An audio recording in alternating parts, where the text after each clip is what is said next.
I've been working night shift at Mammoth Cave for 3 years, and the routine still felt exactly the same.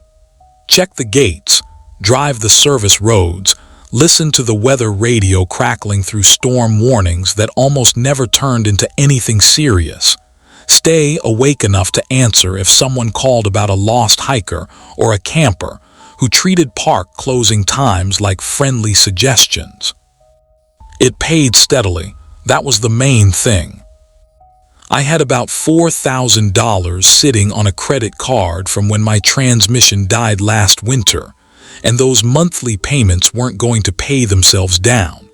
So whenever Emma offered shifts, I took them and didn't complain about the hours. Tonight was cold but clear. I'd already completed the loop past the main entrance and the campground access roads. Everything was locked down right. No cars parked where they shouldn't be. The radio had been quiet for the last hour, except for some routine chatter between county dispatch and a deputy working a minor fender bender out on the highway. I was parked in the service lot behind the lodge, working through my checklist on the clipboard when my radio buzzed. "Graham, you copy? Emma." I picked up the handset. "Copy. Need you to swing by the visitor center. There's a packet on the front desk for the training tomorrow. Walter left it, but I need you to grab it tonight so it's ready first thing." "Copy that, headed there now." "Thanks, should be right on the counter. Lock up when you're done." "Will do." The line went quiet again. I turned the ignition, pulled out onto the access road that wound through the trees toward the visitor center. It was about a 10-minute drive if you didn't rush. I didn't rush. The building sat at the edge of a wide parking lot, completely dark except for the security lights glowing at each corner. It was a low brick structure with large glass doors and a sloped roof. During the day, it was packed with tourists buying postcards and asking where the bathrooms were. At night, it looked like every other government building, functional, a little depressing. I parked close to the entrance and grabbed my keys. The cold hit hard when I stepped out, probably low 30s. My breath fogged in front of my face. I zipped my jacket higher and walked to the doors. The key stuck a little in the lock. It always did. I jiggled it, felt the bolt slide back, then pulled the door open and stepped inside. It was warmer in here, but not by much. They turned the heat way down after hours. I could hear the low hum of the vending machines in the corner and the faint buzz of the exit sign above the back hallway. Otherwise, it was dead quiet. The front desk stood in the middle of the room, a long wooden counter covered with brochures, plastic holders, and a computer monitor someone had powered off. I walked over and spotted the packet immediately. A manila folder, fairly thick, with a sticky note stuck on top. The note was in Walter's handwriting, messy but legible. "Eugene, training stuff for tomorrow. Forms go in the gray cabinet, top drawer. Map stays with the packet, thanks, W." I picked it up and flipped it open. Standard materials, safety protocols, route maps for the guided tour, an updated checklist for equipment inspections. A printed schedule was clipped inside with times and names I didn't recognize, probably the new seasonal hires. I started sorting through it out of habit. That's what Walter wanted. He was great at putting packets together and terrible at actually filing anything. I didn't mind. It gave me something to do besides driving circles in the dark. The forms were straightforward. I pulled them out, walked over to the gray filing cabinet against the wall, opened the top drawer and slid them in. Then I returned to the desk. That's when I noticed the other paper. It was clipped to the back of the packet, just a single sheet. It looked older than everything else, different paper, thinner. The ink was slightly faded, and someone had folded it down the middle at some point. I pulled it free and held it under the desk lamp. It was a cave rescue report, dated about 8 months earlier, April probably. The formatting looked strange, like it had been typed on an old machine instead of printed from the current system. There were names listed under personnel involved, and a short paragraph summarizing the incident. Nothing unusual. Reports like this came in a few times a year. Someone wandered into one of the unmapped sections, got turned around, radioed for help. Standard recovery. No one hurt.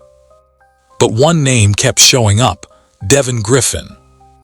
It appeared 3 times, once under personnel involved, once in the narrative summary, and once at the bottom in a small note about follow-up. What bugged me was how the page looked. The spacing was off, letters crammed too close together in some spots, stretched too far apart in others. It looked like someone had typed it by hand and kept missing the keys, or like a photocopy of a photocopy where the ink had bled in strange ways. I read it again, same name, Devon Griffin, 3 times. I didn't recognize it. That didn't mean much. Plenty of rangers and volunteers came and went, especially during peak season. Still, something felt wrong. The repetition. The way it was clipped to this training packet, even though it had zero connection to tomorrow's session. I stood there for a minute, holding the sheet, trying to decide if it actually mattered. Probably just misfiled. Walter wasn't exactly known for his organizational skills. Maybe he'd grabbed the wrong stack and clipped this by mistake. It happened. I folded the report and slid it back into the packet. I'd ask him about it later if I remembered, or I'd just file it with everything else and let Emma sort it out. That's when headlights swept across the front windows. I looked up. A car was pulling into the parking lot, moving slowly. High beams sliced through the dark. It rolled past the entrance, continued to the far end of the lot, then stopped. I waited. The engine stayed running, headlights stayed on. Probably nothing. Someone turning around. A lost camper looking for the campground, pulling in to check their phone. Still, it was late, and the visitor center was long closed. I set the packet down, walked to the filing cabinet, slid the forms into the top drawer and shut it. Then I came back for the packet. I double-checked the sticky note. Map stays with the packet, right? I tucked the whole folder under my arm and headed for the door. The car was still there when I stepped outside. I locked up behind me and tested the handle twice. Solid. The headlights now pointed away from me, toward the trees at the edge of the lot. I couldn't make out the make or model from this distance, just the shape. Sedan, maybe dark-colored. I walked back to my truck, climbed in, set the packet on the passenger seat, started the engine and pulled out. As I rolled toward the exit, I kept my eyes on the car in the rearview mirror. It didn't move. The headlights stayed fixed, shining straight into the trees. Probably nothing. I turned the radio up a notch and drove back toward the service lot, trying to shake it off. Just a car. Just a misfiled report. Just a name that looked weird because Walter couldn't type worth a damn. That was it. I was back at the lodge doing a walkthrough of the service entrance when the radio crackled again. About an hour had passed since I left the visitor center. The packet from Walter was still sitting on the passenger seat of my truck in the lot. Mammoth Cave Security, this is Edmonson County Dispatch. Over. I unclipped the radio from my belt. The voice belonged to Kinsley O'Neill. I'd worked with her maybe a dozen times over the years. She usually handled nights for the county. This is Graham, go ahead. We've got a situation at Cedar Sink trailhead. Couple drove out there this evening and never came back. Their vehicle's still in the lot. Engines cold. Doors closed. No note. Deputy Bucks is en route and requesting park assistance. He needs someone with keys and area knowledge. I stopped walking. Cedar Sink was one of the smaller access points, about 15 minutes north of the main complex. The trail looped down through a depression where part of the cave system had collapsed decades ago, maybe centuries. I wasn't great with the exact geology timeline. It was popular during daylight hours but officially closed after sunset. No lights, uneven ground, plenty of ways to twist an ankle or worse. Copy that. What's the timeline? Car was called in about 40 minutes ago by a passerby. We don't know when they actually went missing. Could be 2 hours, could be 6. I thought about that. 6 hours in this cold with an injury. The temperature had been dropping steadily all night. Low 30s now, probably high 20s by dawn.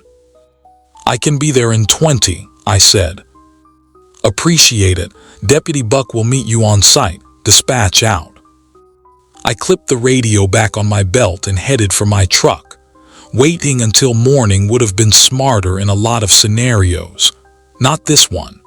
If someone had fallen or gotten disoriented in the dark, another 6 hours could turn a sprain into hypothermia, an injury into a fatality. That was the math. I grabbed my flashlight from the cab, checked the battery, then pulled a spare from the equipment locker in the truck bed. I kept a full first aid kit back there too, the big one with thermal blankets and splints. I didn't think I'd need it, but I moved it to the front seat anyway, right next to the packet. The drive to Cedar Sink took me north again on the same access road I'd used earlier, then onto a narrower route that cut through thicker trees. No streetlights out here, just my headlights and the faded white lines on the pavement. I passed the turn for the visitor center and kept going. My hand stayed steady on the wheel, but I could feel the low buzz of adrenaline starting to build. I'd done searches before, 3 in the last 2 years. One was a kid who wandered off from a school group and turned up near the amphitheater 20 minutes later. One was an older man with early dementia who'd walked past the barriers and gotten confused in one of the shallow cave entrances. We found him sitting on a rock, calm as anything, asking where the restroom was. The third was a false alarm. Someone reported seeing a person lying motionless near the trail, but it turned out to be a backpack someone had left behind. I didn't love searches. They had a way of going sideways fast. The road curved and I saw the sign for Cedar Sink trailhead up ahead on the right. There was a small gravel lot, maybe room for 10 cars. I could see one vehicle parked near the trailhead sign and another one pulling in behind it, light bar flashing on the roof. That would be Deputy Buck. I slowed and turned into the lot. My headlights swept across the parked car. It was a gray Honda Civic, older model, covered in a thin layer of dew. No lights on inside, no movement. I pulled into a spot near the trail entrance and killed the engine. Buck's patrol vehicle stopped next to me, angled so his headlights lit up the Civic and the first 20 feet of the trailhead. I grabbed my flashlight and the first aid kit, then stepped out. The air hit me immediately, colder than it had been at the lodge. I could see my breath. The woods around the lot were thick and dark. Tree trunks vanished into nothing about 15 feet back. No wind, no sound except the ticking of my engine cooling down and the low idle of Buck's patrol car. Buck got out and walked over. I'd worked with him a few times before. He was taller than me by an inch, solid build, close-cropped hair under his department cap. He had a flashlight in one hand and a radio clipped to his chest. "Graham," he said. "Deputy." He nodded toward the Civic. "That's the one." Ran the plates. Registered to Violet Phillips, age 29, Louisville address. Passenger listed as Aiden Phillips, spouse, same address. No priors, no alerts. I looked at the car. Windows up, doors closed. It just looked like someone had parked and walked off. "Engine's cold." Yeah, checked it when I got here. Hood's cool to the touch. Been here a while. Dispatch said no note. Nothing visible. I haven't opened it yet. Wanted to wait for you. That made sense. 2 people documenting was better than 1 if this turned into something official. Buck stepped toward the Civic and I followed. He swept his flashlight across the front windshield, then the driver's side window. I did the same on the passenger side. The interior looked clean, no trash, no bags in the back seat. I couldn't see much else. Doesn't look disturbed, Buck said. No. He walked around to the back of the car, checked the trunk, closed, then moved toward the trailhead sign, a wooden board with a map of the loop trail and a list of park rules. He raised his flashlight and called out into the trees. Violet Phillips, Aiden Phillips, this is the Edmonton County Sheriff's Office. If you can hear me, call out or make noise. His voice carried into the woods and then stopped. No echo, just the flat silence of dense trees soaking up sound. We waited. I counted to 30 in my head. Nothing. Buck tried again, louder this time. Violet, Aiden, we're here to help. If you're injured and can't move, make any noise you can. Still nothing. He lowered the flashlight and looked at me. You know this trail? Yeah, it's a loop about 1.5 miles total. Drops down into the sink, circles the rim, comes back up. Couple of offshoot paths, but they're marked. It's not technical. How easy is it to get lost? I thought about that. In the daytime, hard. At night with no light, easier. The trail's got some roots, uneven spots. If they went off path, they could have gotten turned around or fallen. Yeah. Buck pulled his radio and keyed it. Dispatch, this is Buck. I'm on site at Cedar Sink with park security. No sign of the missing persons yet. We're starting a foot search of the trail. Recommend you start coordinating a search and rescue team in case we need backup. Kinsley's voice came back. Copy that. I'll put in the call, keep me updated. Will do, Buck out. He clipped the radio back and looked at me. You good to start now, or you want to wait for more people? I glanced at the trailhead. The first section was visible in the glow of his headlights, just a dirt path cutting between 2 rows of trees. Past that, it disappeared into the dark. Now's fine, I said. If they're hurt, sooner is better. Agreed. I walked back to my truck, grabbed the second flashlight, then locked the doors. Buck was already moving toward the Civic again. Let me check the interior first, he said. See if there's anything that tells us what they were thinking. I nodded and followed him. He tried the driver's side door unlocked. It opened with a soft click and the dome light came on. I stepped closer and looked inside. The seats were empty. No jackets, no phones, no water bottles. The cup holders were clean. The back seat had a reusable grocery bag folded up and a phone charger cable plugged into the console, but not connected to anything. Buck leaned in and popped the glove box. It fell open. I saw the usual stuff: owner's manual, insurance card, a small packet of tissues. He moved the manual aside and pulled out a folded piece of paper. I recognized it immediately. A printed map of Mammoth Cave tour, the same kind they handed out at the visitor center. Buck unfolded it and held it up to his flashlight. I looked over his shoulder. It was the standard map, color-coded routes, tour names, a legend in the corner. Someone had circled one of the tour stops in blue pen. I couldn't read the label from where I stood, but it looked like it was near the historic entrance. They were planning a tour, Buck said. Maybe, or they already did one and kept the map tucked behind the manual.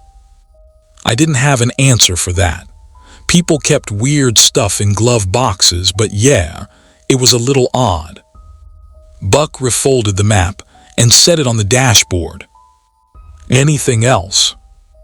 I leaned in and checked under the seats with my flashlight. Nothing. I straightened up and shook my head. All right. Buck closed the door. The dome light went out. Let's start the trail. Buck set the map on the dashboard and I reached for it without thinking. He didn't stop me. I lifted it under my flashlight and flipped it over, just checking both sides the way you do with any piece of paper that feels important. The back had handwriting, blue pen, same color as the circle on the front. Block letters, neat enough but pressed hard into the paper like someone was making sure it stayed legible. It said, Devon Griffin, and underneath, smaller but still clear, keep your voice even when you say it. I held the map there for a second, maybe two. My stomach did something I didn't like. Buck leaned in. What's that? I didn't answer right away. I was still looking at the letters. The same name from the cave rescue report I'd found an hour ago at the visitor center, clipped to Walter's packet. 3 times in that report. Now here, on a map pulled from a missing couple's glove box at a trailhead in the middle of nowhere. Name, I said, kept it flat. Devon Griffin. Buck frowned. Who's that? Don't know, you recognize it. Saw it earlier tonight on a report, cave rescue thing from April. Recent 8 months, I said. Buck took the map from my hand and held it closer to his flashlight. He read the instruction out loud. Keep your voice even when you say it. He looked at me. The hell does that mean? I shrugged. I didn't have an answer. My brain was trying to line things up. Walter's packet, the old report, the car at the visitor center earlier, now this. But none of it connected in a way that made sense. Just the name repeated. Buck set the map back down on the dashboard. Prank, maybe someone messing with tourists. I wanted that to be it. Some dumb joke left in a car, unrelated to anything that mattered. People did weird things, left notes, played games. The park attracted all kinds, but the instruction bothered me. Keep your voice even when you say it. That wasn't funny, it was specific, careful. Could be, I said. Buck stepped back from the Civic and swept his flashlight across the trailhead. Or they were into something. Drugs, maybe. Meet somebody out here. Deal goes bad. They take off into the woods without thinking. I considered it. Cedar Sink wasn't exactly a hot spot for that kind of thing, but it was isolated. No cameras, no foot traffic after dark. If someone wanted privacy for something sketchy, it would work. Possible, I said. Or a fight, Buck added. Couple has it out. One of them storms off down the trail. The other follows, gets dark, they can't find their way back. That felt more likely than drugs. Fights happened. People made bad calls when they were angry or upset. Walking into the woods at night without a flashlight was exactly the kind of reckless move someone might pull when they weren't thinking straight. But it still didn't explain the name or the instruction. I looked at the trailhead sign, the wooden post with the map and the rules. The trail started just beyond it, a narrow dirt path that dropped into the trees and disappeared. Guessing, not going to help, I said. Buck nodded. No, it's not. He clicked his flashlight off and back on, testing it. The beam held steady. Let's go. I grabbed the first aid kit from where I'd set it on the Civic's hood and slung the strap over my shoulder. My flashlight was already in my left hand, radio clipped to my belt, same as always. Buck had his shoulder mic and his handheld on his chest rig, both within easy reach. We started down the trail. The path was uneven right from the start. Roots crossed it every few feet, some thick enough to trip over if you weren't paying attention. Wet leaves covered most of the dirt, slick in spots where the ground sloped. I kept my flashlight low, watching my footing. Buck did the same a few steps ahead of me. The temperature dropped as we descended. The trees blocked what little wind there was, but the air felt heavier, colder. I could see my breath whenever the flashlight beam passed through it. Nobody had been down here recently. No fresh footprints in the mud near the trailhead. No broken branches or disturbed leaves. Either Violet and Aiden Phillips had gone down hours ago, or they'd gone somewhere else entirely. Buck called out again. Violet Phillips, Aiden Phillips, Edmonson County Sheriff's Office. His voice carried but not far. The trees absorbed it. No answer. We kept moving. The trail curved left and the slope got steeper. I had to brace myself with my free hand on a tree trunk to keep from sliding. Buck's boots scraped on gravel ahead of me. My radio hissed just once, a short burst of static loud enough that I stopped walking. Then nothing. I unclipped it and brought it up, pressed the button. Graham to dispatch, you copy. Silence.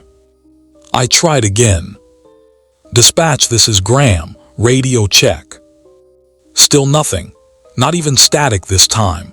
Just dead air like the channel had been muted. Buck looked back. Yours out. Yeah. He reached for his shoulder mic and pressed the button. Buck to dispatch, respond. Nothing. He tried his handheld next, pulling it from his chest rig and keying it twice. Same result. No static, no tone, just silence. I pulled the spare handheld from my belt. I always carried two, standard practice when you worked nights in a place this size. I turned it on and waited for it to find a channel. It didn't. Instead, it gave a steady tone. High-pitched, constant, like a test signal that wouldn't stop. I cycled through the channels manually. Same tone on every one. Buck stared at his own radio, then at mine. The hell? I didn't answer. I turned the spare off and clipped it back to my belt. My main radio was still silent. I tried it one more time just to be sure. Nothing. Buck's jaw tightened. Both units at the same time. Yeah, that doesn't happen. No, it doesn't. He looked back up the trail toward the parking lot, then down toward the sink. I could see him weighing it. Go back, report the comms failure, wait for backup, or keep going. I made the call for him. We keep moving. Buck turned without arguing. Yeah, that's not protocol. I know. He didn't look happy about it. I wasn't happy about it myself. Radios were the one thing you didn't go without.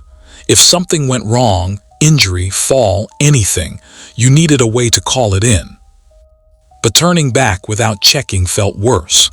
If Violet and Aiden Phillips were down here, hurt or lost or stuck somewhere, we were the only ones who knew where to start looking.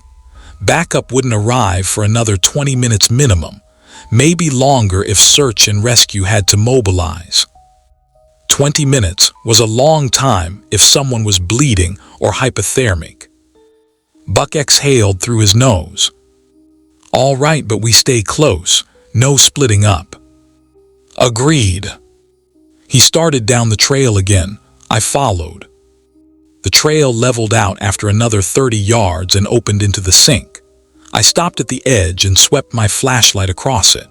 The bowl dropped away in front of me, maybe 40 feet down at the deepest point, with walls of limestone curving inward on all sides. Trees grew at odd angles from the slopes, their roots exposed where the rock had eroded beneath them. The bottom was scattered with deadfall and smaller saplings that hadn't made it past a season or two. Moss covered most of the north-facing stone. Everything looked wet. Buck came up beside me and aimed his light down into the center. His beam crossed mine and kept going, tracking along the far wall. I felt the air move, not wind. Wind came from a direction, pushed things, made noise in the branches. This was different. It rose up from below, steady and cold, like standing over an open freezer. I turned my head slightly and felt it on my left cheek, then my neck. It smelled like wet stone and something older I couldn't name. I knew that smell. I'd been around karst formations long enough to recognize airflow from underground. Caves breathed. Pressure changes between the surface and the passages below pulled air in or pushed it out depending on temperature, barometric shifts, time of day. I'd felt it at mapped entrances plenty of times. But Cedar Sink wasn't a public entrance. Hadn't been for decades, maybe longer. The trail looped around the rim for tourists to look down and take pictures, then kept going. No gates, no stairs, no signs pointing to a cave opening. Just the natural bowl and the trees and the rock. That didn't mean openings didn't exist. Limestone was full of cracks, fissures that went down 10 feet or 100. Solution channels where water had worked through the stone for thousands of years, carving gaps that didn't show on any map because no one had crawled into them or bothered to document them. Some were too narrow for a person. Some weren't. I angled my flashlight lower, tracing the base of the bowl where the walls met the ground.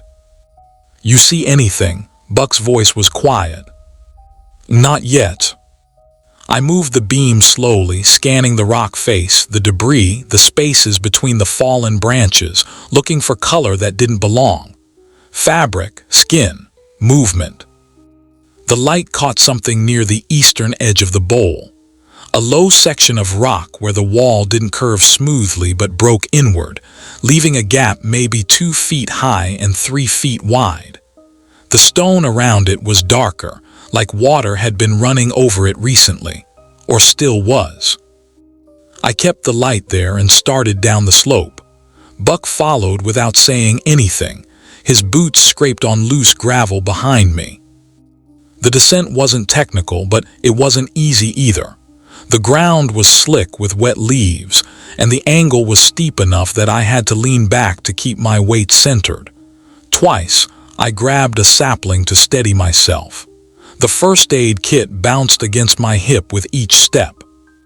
The cold air got stronger as I went lower. It didn't gust.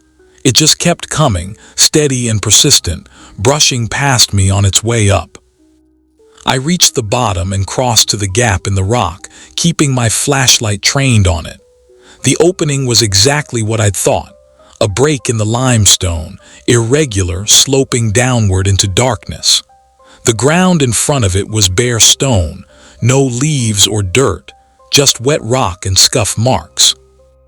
I crouched and brought the light closer. The marks were faint but visible, streaks in the thin layer of sediment on the stone. They started about a foot from the opening and disappeared inside, fresh enough that rain hadn't washed them away yet. The pattern looked right for hands and knees, someone crawling. Buck came up beside me and knelt. He didn't touch anything, just looked. "Recent?" he asked. "Probably." He aimed his light into the gap. The beam traveled maybe 6 feet before the passage bent and the stone cut it off. I couldn't see past that. "Could be them," he said. "Could be." He stood and pulled his shoulder mic up, keyed it twice out of habit, then stopped when nothing happened. He let it drop and looked back up the slope toward the trail. "We should wait," he said. "Get a rescue team down here. Come back at first light with proper equipment and more people." He gestured at the gap. "We don't know what's in there. Could drop off, could flood, could be unstable. We go in blind and get stuck. Now we've got 4 missing instead of 2. I nodded. Yeah, he was right. It was the smart call. Protocol existed for a reason, and we'd already broken it by continuing without radios. Going into an unmapped opening in the dark with no backup and no way to communicate was the kind of decision that ended careers, or worse. I felt relieved for about 3 seconds. Then a phone rang. The sound came from below, muffled and distant, but unmistakable. A generic ringtone, the kind that came default on cheaper models. It rang 4 times, stopped, then went silent. I didn't move. Buck didn't either. We both stared at the gap. The ringing started again. Same tone, same rhythm, but closer this time. Not louder, closer. Like the phone had moved from one room to another without anyone carrying it.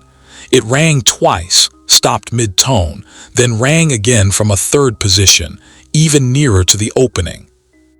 No footsteps, no scraping, no sound of movement at all. Buck pulled his flashlight up and aimed it straight into the gap, his hand tight around the grip. I stayed crouched and leaned forward, bringing my face closer to the opening, but not inside it. The cold air pushed against my skin. I could feel it in my lungs when I breathed.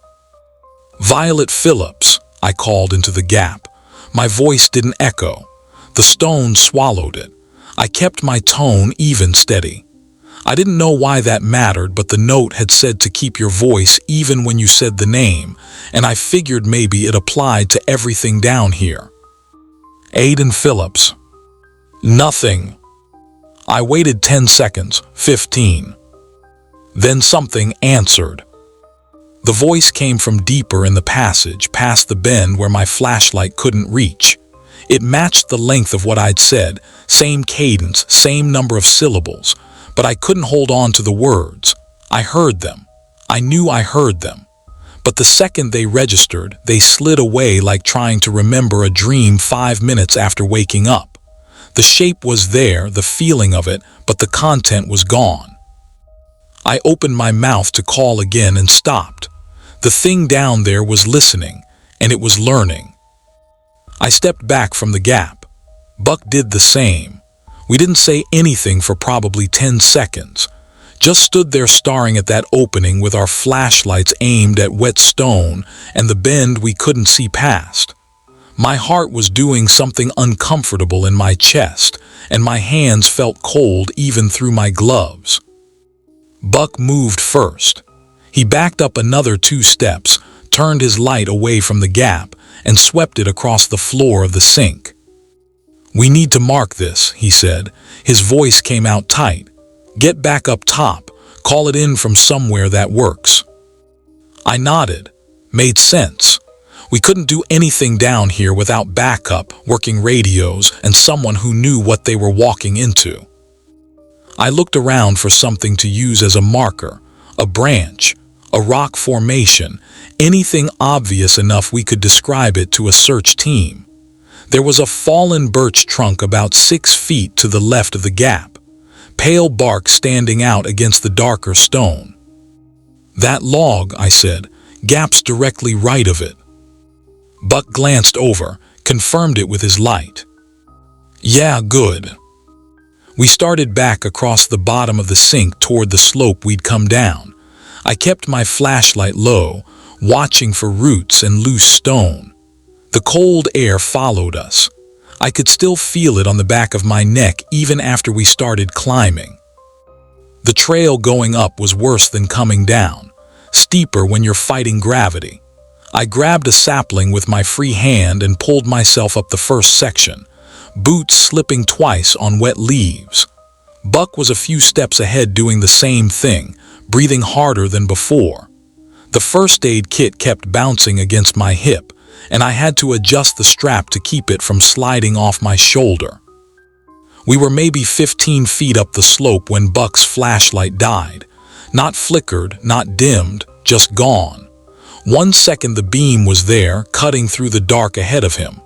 The next second, nothing. Buck stopped walking. He shook the flashlight once, smacked it against his palm, then tried the switch, clicked it off and back on. Nothing happened. "You've got to be kidding me," he said.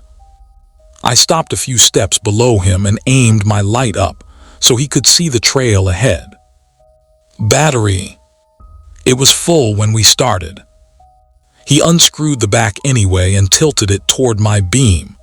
I could see the batteries inside, standard issue, the kind that lasts 6 hours minimum. He tapped the casing against his hand and one of the batteries rolled out into his palm. It looked fine. No corrosion, no damage. "I've got spares," I said. I shifted the first aid kit around and unzipped the side pocket where I kept backup batteries in a small plastic case. My fingers were stiff from the cold, and it took me a couple tries to get the case open. I pulled out 2 fresh ones and passed them up to Buck. His hands were shaking when he took them. Not a lot, just enough that I noticed when the batteries clicked together. He loaded them in, screwed the cap back on, and flipped the switch. Nothing. He tried again, clicked it off, waited, clicked it on. Still nothing. "That doesn't make sense," I said. "No," Buck said, "it doesn't." He stared at the flashlight for another few seconds like it was going to explain itself, then clipped it to his belt and pulled his handheld radio up instead. He keyed the mic twice out of habit. Even though we both knew it was dead, he let it drop. "We're leaving," Buck said. "Right now. We get to the cars. We drive until we hit reception and we call this in properly." I didn't argue. I wanted out of there as much as he did. We kept climbing. I stayed close enough that my flashlight gave Buck some visibility on the trail ahead. He moved faster now, not running but purposeful. I matched his pace. Except I didn't. I tried to speed up, wanted to speed up. My brain sent the message to my legs to move faster, but instead I slowed down. My steps got heavier, longer gaps between each one, like wadding through something thick. I stopped trying to go faster and just focused on maintaining the pace I had, but my legs kept dragging. Each step took more effort than the last. Buck pulled ahead, 5 feet, then 10. "Hey," I called. My voice sounded fine, normal, but my body wasn't listening to me. Buck glanced back, saw the gap and slowed down. "You good?" "Yeah," I said. I wasn't sure if that was true. I took another step and my boot caught on a root I'd been aiming to avoid. I didn't fall, but I had to brace myself against a tree trunk. I decided to stop, just for a second to catch my breath, reset, then keep going. But I didn't stop. My legs kept moving. One step, another. My right hand came off the tree and swung forward and I was walking again, even though I'd decided not to. That part bugged me a little. I tried again, focused hard on stopping, planting my feet, staying still. I took 2 more steps instead. Buck was watching me now. He stopped a few yards up the trail and turned around with my flashlight beam lighting him from below. "Graham." "I'm fine," I said. I didn't feel fine. I felt like my body had been rented out to someone else, and I was just along for the ride. My left hand moved. I didn't tell it to. It just lifted off my side, crossed over my chest, and reached into my jacket pocket. I tried to pull it back, couldn't. My fingers closed around something inside the pocket. Paper, folded, gripped it tight. The tour map, the one from the Civic. I'd put it in my pocket back at the trailhead without thinking about it and forgotten it was there. My hand pulled it out, held it up in front of me. My right hand was still holding the flashlight, and I angled the beam toward the paper without meaning to. The name was there, Devon Griffin, blue pen, block letters. Except it looked different now. The letters were heavier, traced over. Some of them twice, some of them 3 or 4 times. The pen pressed so hard the paper had torn in 2 places. Once through the crossbar of the A, once through the leg of the R. The lines weren't clean anymore. They wavered, shook, like whoever did it couldn't hold their hand steady. I stared at it, and something dropped into my head that didn't belong to me. A memory not mine. A man sat in a stone room, cold, no windows, lit only by a single overhead bulb that flickered and barely worked. He had a pen in his hand, and a cave tour map spread flat on a rough table in front of him. He was writing the name over and over. Devon Griffin. Devon Griffin. Devon Griffin. The letters grew darker each time. The paper buckled under the pressure, creasing and tearing at the edges. He didn't stop. Couldn't stop. There was a feeling attached to the memory, desperate, hungry, like something inside him would collapse if he didn't write it one more time. Like the name was the only thing keeping him visible. The memory cut off. I was back on the trail, holding the map with my hands still locked around it. My chest felt tight and I couldn't get a full breath.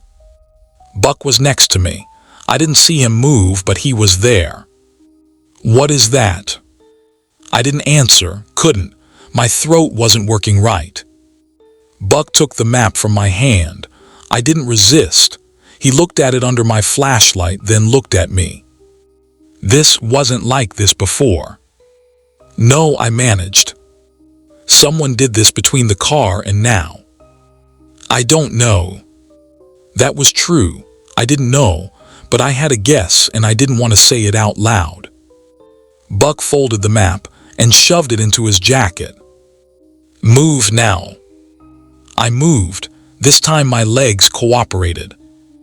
We climbed the rest of the trail fast.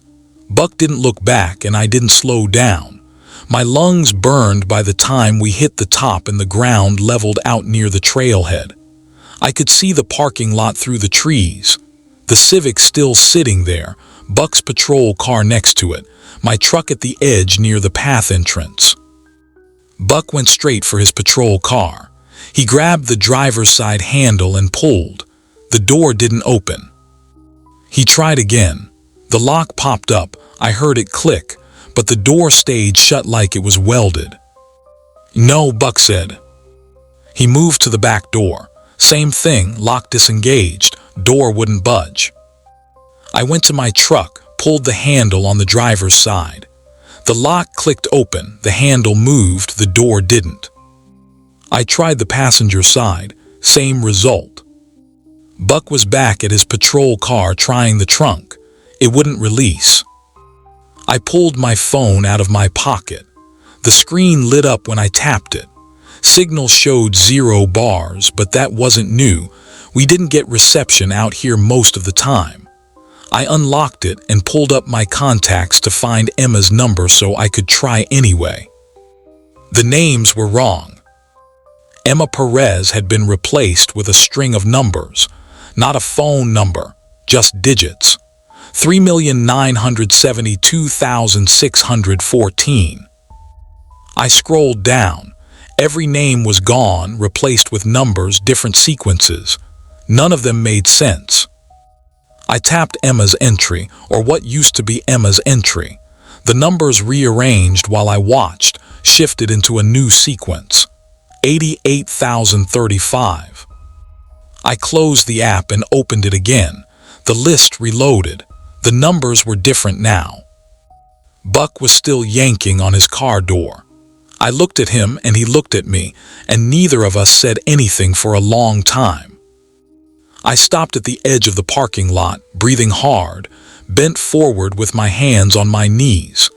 Buck came up beside me a second later doing the same. The lot looked exactly how we'd left it.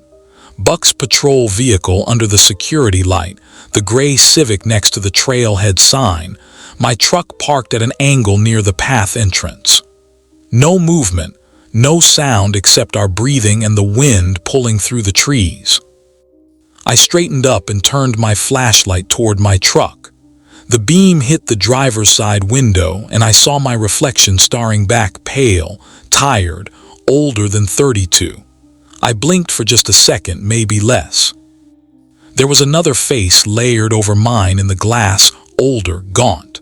Thinning gray hair combed back, pale eyes that didn't move.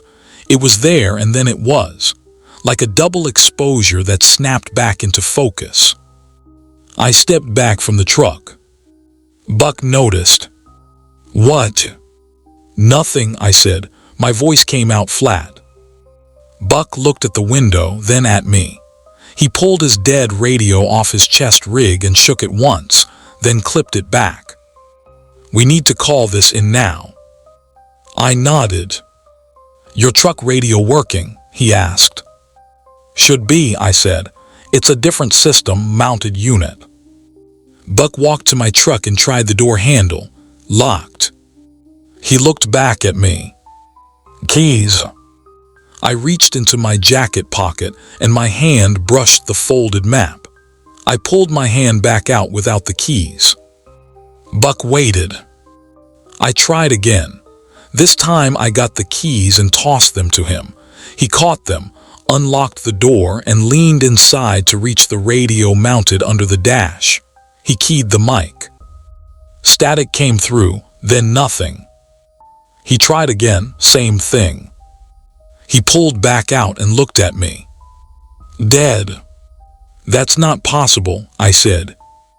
"Yeah, well," Buck gestured at the radio, "it's dead." He stepped back from the truck and looked at the patrol vehicle, then the Civic, then back at my truck. "We break a window, get the mounted unit working manually, override something." I nodded, made sense. Buck walked to his patrol vehicle and popped the trunk, pulling out a tire iron. He came back and held it out to me. "Your truck, you do it." I reached for it. My arm stopped halfway. Just stopped.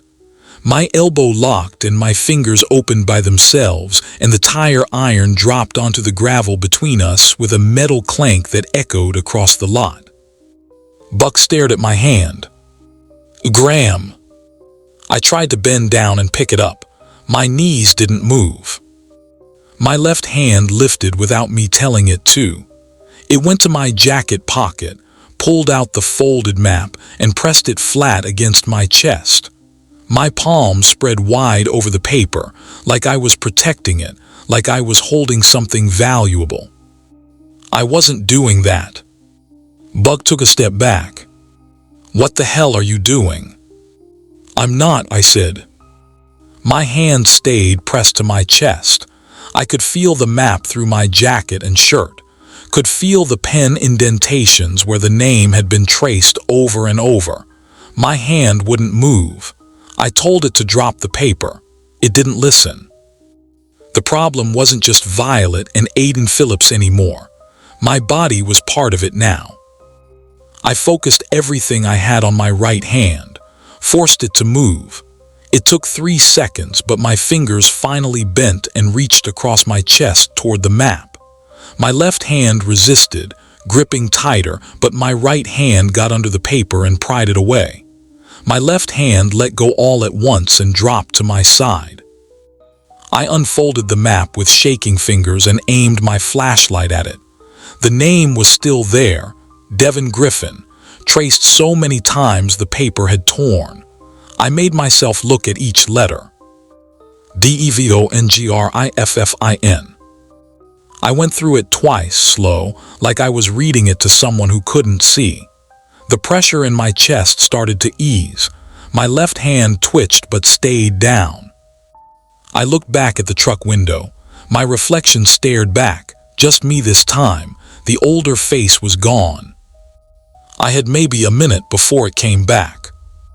I shoved the map into my pocket and bent down fast, grabbing the tire iron off the gravel. My hands cooperated this time. I turned to my truck and wedged the flat end of Buck's dead flashlight into the seam where the door met the frame, right above the lock. I leaned my weight into it. The metal bent slightly but didn't give. "Graham, what are you?"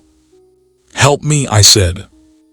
Buck grabbed the flashlight and pulled while I pushed the door. Something cracked. The seal popped and the door shifted half an inch outward. I yanked the glove box release and it fell open.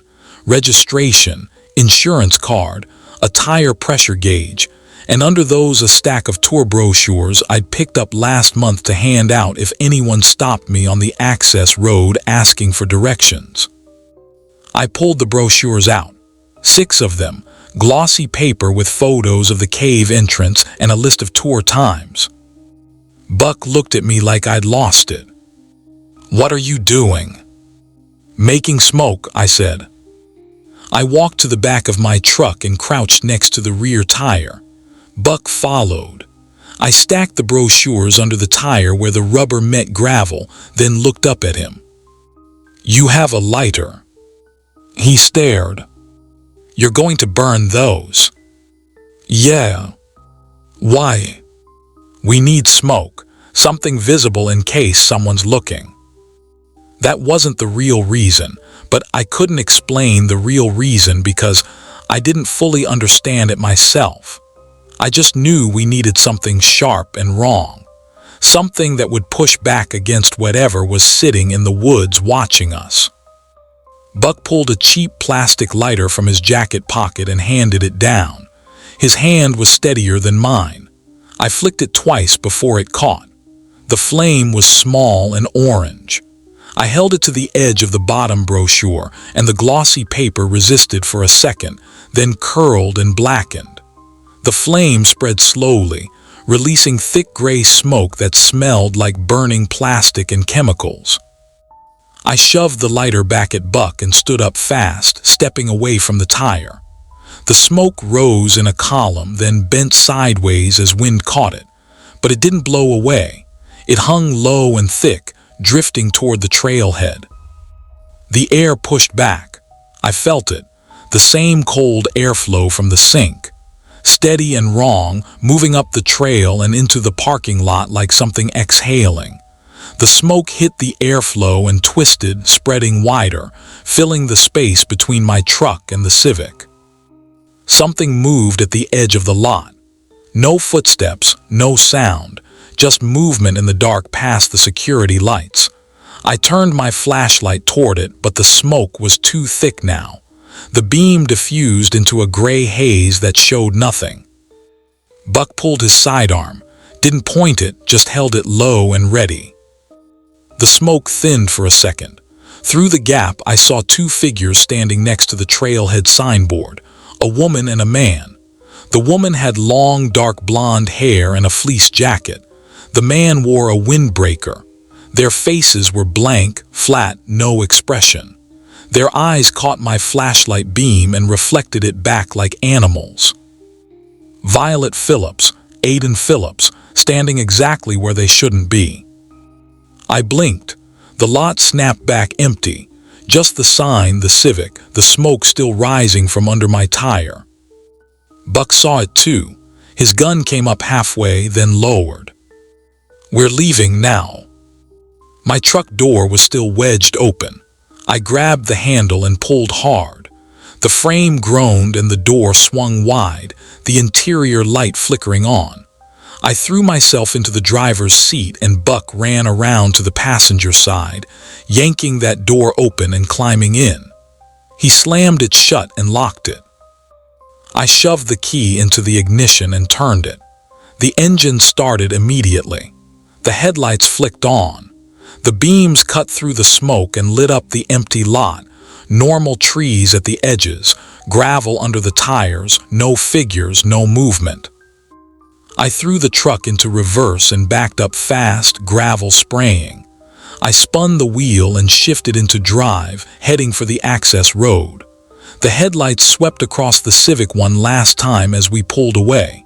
It was still parked there, doors closed, empty. I drove. Buck didn't say anything for the first 2 minutes. Neither did I. I kept my eyes on the road and my hands on the wheel. My left hand was stiff. The fingers didn't want to bend all the way. I loosened my grip and flexed them twice, but the stiffness stayed. The headlights started working better about a mile down the access road. The beams strengthened and the trees looked normal again.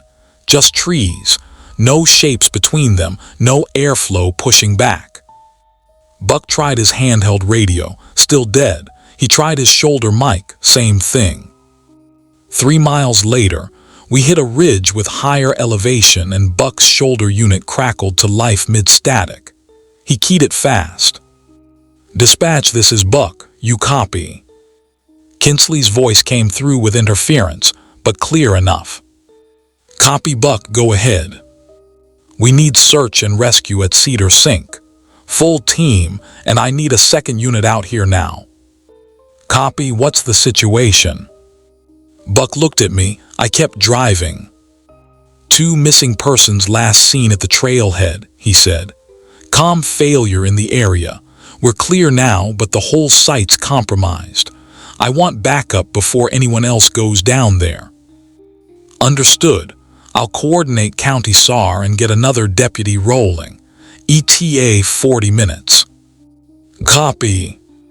Buck clipped the radio back and leaned his head against the seat. He didn't ask me about the figures. Didn't ask about the smoke or why I'd burned the brochures or why my arm stopped working when I reached for the tire iron. I didn't bring it up. We drove in silence until I reached the visitor center. The parking lot was empty, no dark sedan, just security lights and my usual spot near the side entrance. I parked and killed the engine. Buck stayed in the passenger seat. I have to wait for the second unit, he said. You good to handle the paperwork? Yeah. He nodded and got out, walking toward his patrol vehicle, which he'd left back at Cedar Sink. He stopped. I'll radio when they're en route. You stay here. Okay. He looked at me for a long moment. Then he got back in his vehicle and drove off. I sat in my truck alone. My left hand was still stiff. I pulled the map out of my pocket and unfolded it under the dome light. The name was still there, Devon Griffin. But now there was more writing, smaller letters underneath the instruction to keep my voice even. The new writing said, "Keep saying it, keep a place for it, it needs room." I stared at the words for 10 seconds. Then I refolded the map, grabbed an evidence bag from the glove box and shoved the paper inside. I sealed it, grabbed the old cave rescue report from Walter's packet on the seat, shoved that in too, sealed a second bag. I walked to the dumpster behind the visitor center and lifted the lid. The bags went in on top of yesterday's trash. I closed the lid hard enough that the metal banged. I walked back to my truck, got in and started the engine. Whatever reached for me at Cedar Sink left a mark. I could still feel it in my hand, in the way the letters looked when I closed my eyes. A normal report wasn't going to remove that. I drove away and didn't look back at the dumpster.